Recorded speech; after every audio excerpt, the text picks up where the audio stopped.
Well folks, welcome back to the workshop. It's been a while since I've done a video on one of these here, so I thought I'd do a wee dedicated one today. The Dewalt First Fix nail gun, the roofing gun. This is the DCN692, the older Dewalt gun. I know they have a new one out now, the 930 or something like that there, which we might be taking apart, I don't know. I'm going to see what everybody wants to do. I'm going to take in a gun to actually dismantle one of the newer ones, either the Dewalt or the Makita. We'll see which one it's going to be. Only got one bit of funds from the Patreon and YouTube subscriber channel, so we'll see what the funds are going to buy. This one is a repair video on this here Dewalt gun, the older type. So customer says it's not firing. We're going to take it out and see what the problem is. Generally, with these guns, it's generally going to be sometimes a trigger, but normally like an axis or a driving pin or the springs up inside. You know there's a problem whenever you go to shoot the gun and you just get a clicking sound instead of firing. So we'll see what this one's doing.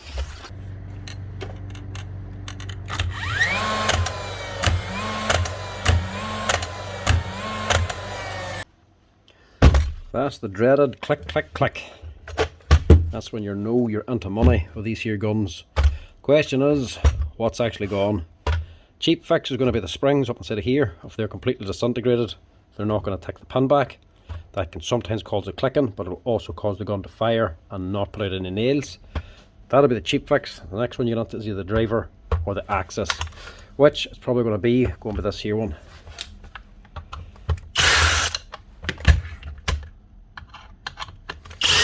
Now this, as most people would need to do when using these guns, is taking out the driver, because sometimes they'll jam up and you'll have to take this out to unjam it. So people should know what these springs are like. These ones aren't gone, but it is failing. Starting to break there, look. So there's not much point leaving it like that. Them springs will need to be replaced. So that's one bit of money. Next thing, probably going to be is the driver, or not the driver, sorry, the axis. This here's your actual driver, your firing pin. There's a flywheel inside of here, attached, which is built onto the motor. As it spins, the pin is dropped onto it and it gets thrown forward. So it's a friction drive machine. That's why you never put oil anywhere near these guns. But the pressure put on the driver to force it down onto the flywheel, and the mechanism that does that is the axis up in here where this roller's attached onto. So eventually that'll wear out and won't put enough pressure down on the driver, so that'll eventually need to be replaced. These guns are great when they're working and running. They're cheap to buy, especially if they have the batteries, and you save a lot of money comparing them to the pass load where you don't have to buy the gas. But all the savings will soon be lost or wiped out by the fact that these here will eventually need to be fixed. They're a maintenance free gun, but parts wear out and they have to be replaced regularly.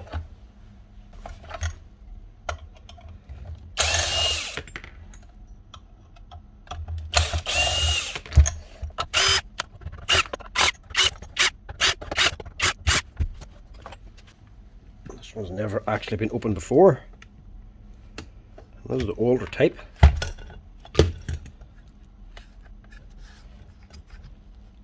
This is actually a 2015 machine. That's actually quite surprising. It's never needed anything up until now.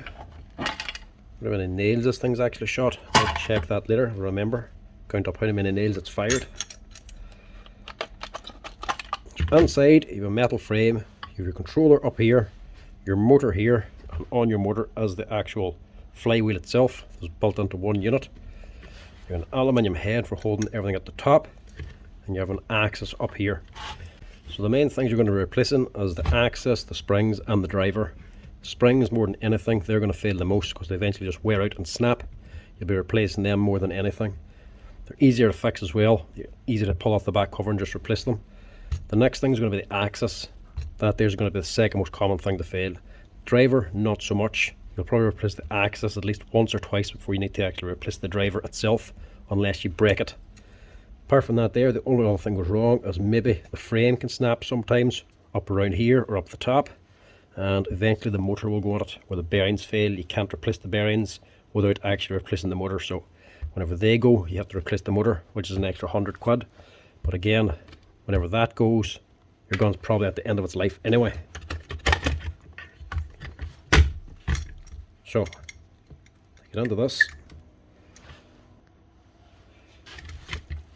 The first thing is get a bit of slack in these wires and just unhook them from here.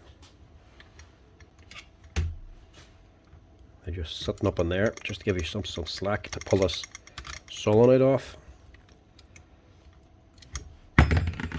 There's not much actually to dismantle on this. Only 2 screws back here. There's T20 Torx and they are tight.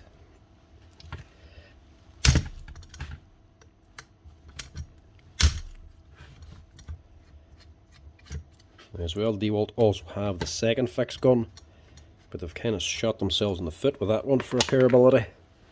The second gun, the second fix gun, has the same setup with the axis and a solenoid to activate the axis. But for some reason, Dewalt and all their knowledge have decided to join these two parts together.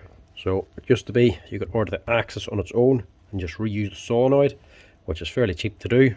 Or not cheap, but worthwhile doing to keep the gun running. But now you can't buy the axis without the solenoid, even though they are 2 separate parts. They now sell them together. So if you want to replace this, you have to replace the solenoid, but whacks the price way up. So send it into a repair shop now can probably cost you at least 150 to 200 euro to get it fixed, which a lot of places might not want to do, especially if the gun's old.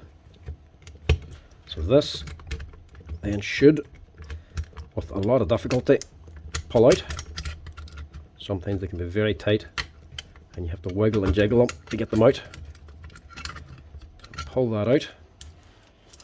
That is your axis and your solenoid here at the back. Solenoid is just pressed on. Pull that lever back, or this arm up. Pull the solenoid back a little bit. It's just clipped on here. Same on this side. Just raise it up for some clearance.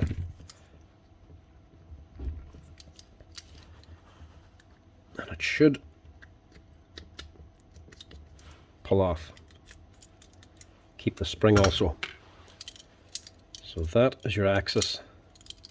That's what's actually wearing out. So the solenoid pulls in this here metal pin, which pulls this lever backwards on a slope. And this here roller gets forced down on top of your driver blade to put pressure on it, on the flywheel, to throw the pin forward, throw the driver forward. But for whatever reason, whatever wears in this, something eventually just wears out. The tolerance goes in it, so it just does not get the sufficient pressure to push down. You can change either or, the driver or the axis, to get it firing again, but the axis generally gets it firing for longer and works out cheaper in the long run if you're keeping the gun running. So get rid of that. Now the 2 parts I'm going to need today is the axis itself, which is this part here, N473189, and they cost €100 plus the VAT. They used to be about 85 or so plus the VAT. They have gone up in price. And the actual springs then is part number N233943, and they're costing 27 plus the VAT. Them there are actually a yo-yo price. They keep going up and down randomly all the time. They can be as low as €20 plus the VAT. They can be as high as 40, just depending on where you buy them from. It's not cheap to keep these things running. And so that is your new axis. Now the one thing you do need to remember when doing these repairs is keep oil well away from it. Don't use any grease or oil anywhere near it. Oil will kill these guns, and I'm talking even just a wee spray of WD-40 up here. It'll work its way in, get on the flywheel, and it'll lose all friction and no longer sink a nail. Don't let oil near them. Dry hands and a clean bench whenever you're working at them. And as well, the old one, just in case you are using them outside extensively, just check them 2 wee springs there. Sometimes, very odd time, but it does sometimes happen, these little springs can either come loose, break, or rust off. If they rust and break and there's only one spring holding this, it'll also not fire the nail, it'll just make that clicking sound. But if they're still attached like this, that's the axis you need. But do check them anyway, because they only cost a few euro compared to €100.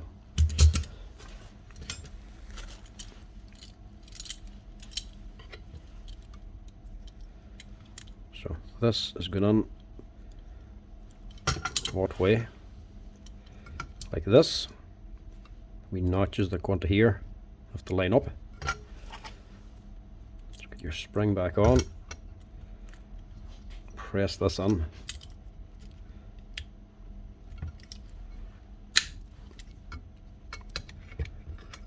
And then gently get it back into position. Again, it can be a wee bit tricky to do this. Make sure these two parts of the axis go into the housing up here.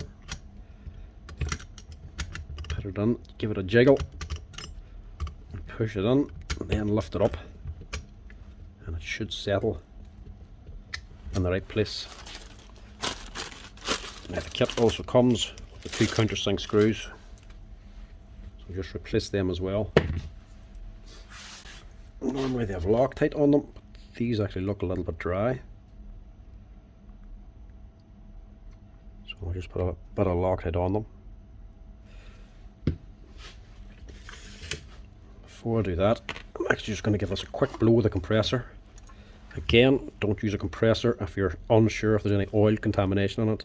Don't spray it if there's no filter attached to the line to take out any moisture or oil. No, mine's okay, so just in case you could be spraying anything on it, don't if you're not sure. The dust won't harm the actual gun.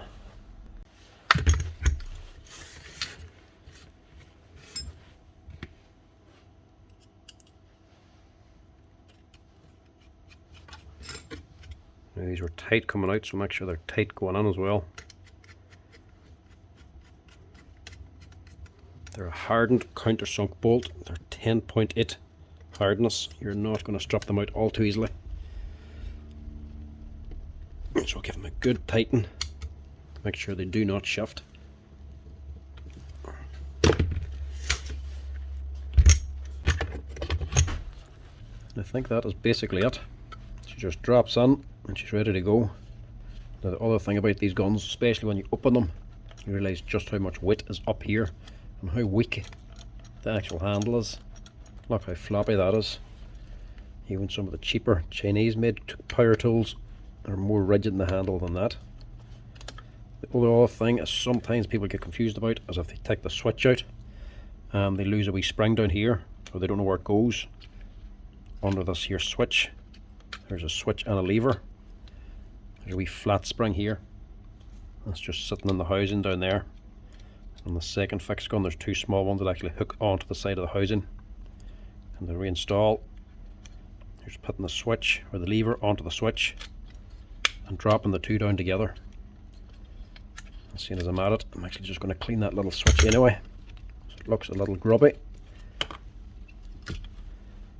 Yeah, that's another actual common wee fault where it doesn't go on to the different modes because the dirt blocks the contacts. So I'll also just give that a quick wee clean while I'm at it. Contact cleaner is all you need. Give her a spray. It'll soon free it up. Only blow the compressor will help finish it off.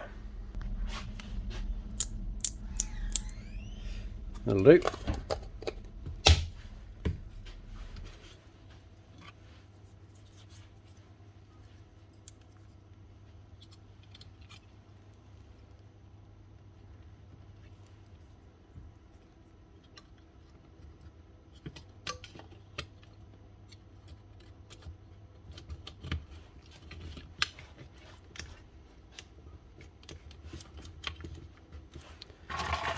That should be it.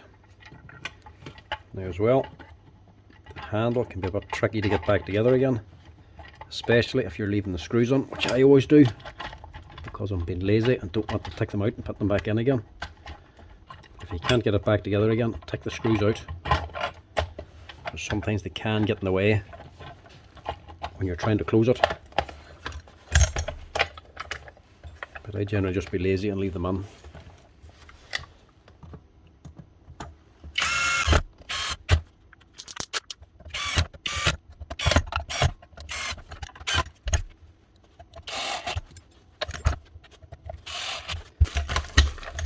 Now, only thing you need to watch out for when rebuilding or dismantling these here tools to avoid injury is this bloody clip. This thing here is tight fit, and if it catches your finger when you're taking it off or putting it together, you're going to know about it, because I've done it enough times myself. Doesn't matter which way you put it on. One side has the thread and one side has the hole.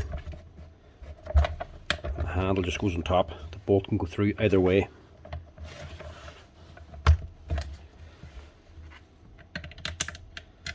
But she does sting when she catches the finger.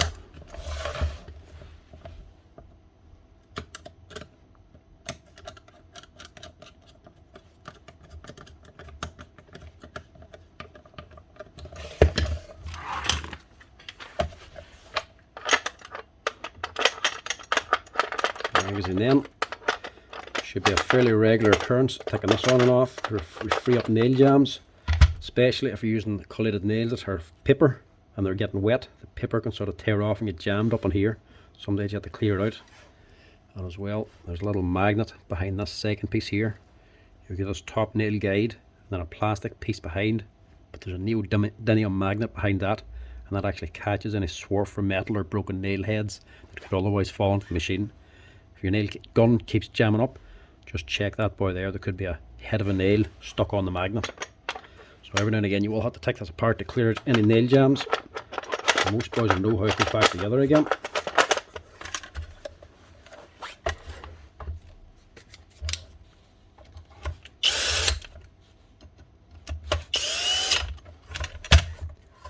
That's why it's so easy to take off. Just 3 bolts. Now, that's the gun ready. Now we'll just change these springs. On the top, 2 wee plastic clips, wee sponge, and then a washer underneath them. The wee clips just push off to the side. You pull off the rest. You just take off your broken spring.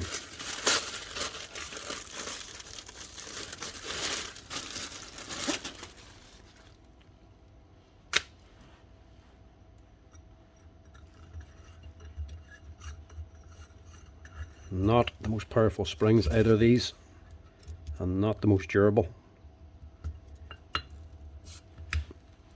So eventually they will snap and need to be replaced. It's not an actual long spring, it's a coiled piece of wire rope basically. It's not a proper spring at all.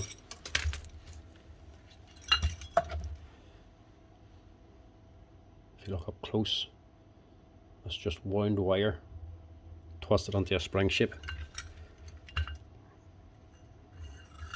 Good under tension maybe, constant compression and moving fatigues it and eventually snaps. But definitely something you want to change if you ever see they're broken, because it causes untold amount of hassle whenever the springs are broken from misfiring and jam nails and whatnot. And that's it. Back goes on, 2 screws go back in again, and you're all good to go. There should be no more click click.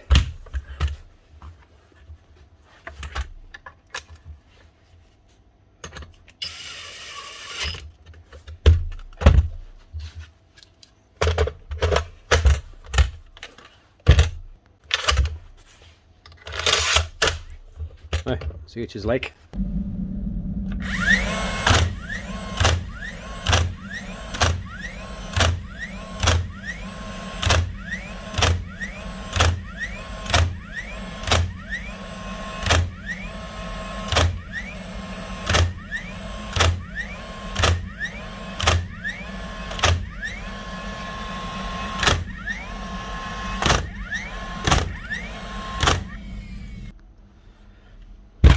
That's her, up and running and shooting like she's supposed to do. That's her, folks. That's how you change the springs on the axis on the older Dewalt DCN692. Now, might seem expensive and a bit of a hassle, but on the long run, if you compare these to the likes of a pass load, they do work out cheaper on the long run.